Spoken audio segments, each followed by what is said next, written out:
আমরা পাপ হচ্ছে ঠিকই, কিন্তু ভগবান যেহেতু বলছেন শাকসবজি ফলমূল দুধ ইত্যাদি আমাকে দিতে পারো, তাই আমরা ভগবানকে দিচ্ছি।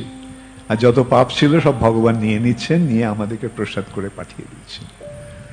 হ্যাঁ,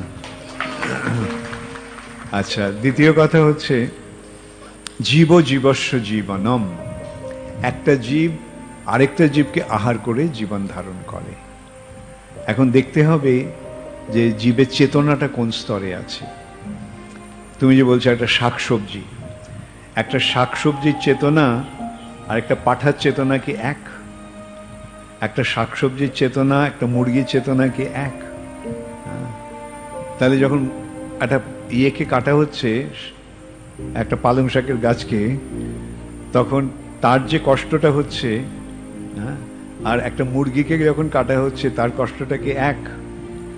আচ্ছা, তা এখন যখন এই যে যত বেশি চেতন তত তার বেদনার অনুভূতি, আর সেই মৃত্যুর সময় তার বেদনাটা তার সারা শরীরে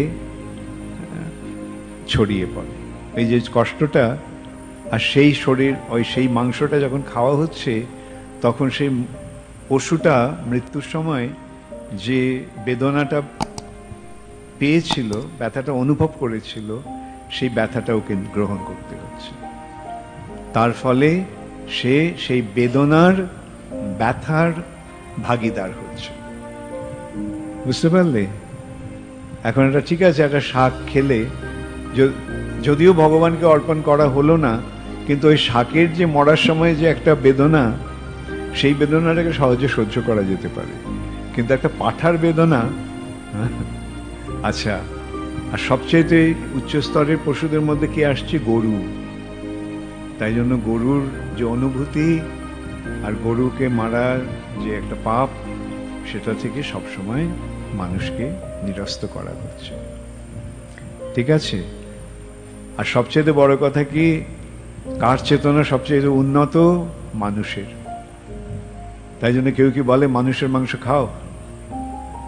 হ্যাঁ, যারা মাংসাশী তারা কি বড় জোর ওই মুরগির মাংস, পাঠার মাংস, ছাগলের মাংস, না ছাগল তো খায় না, অথবা এই ধরনের খেতে খায় তারা, কিন্তু এগুলো না।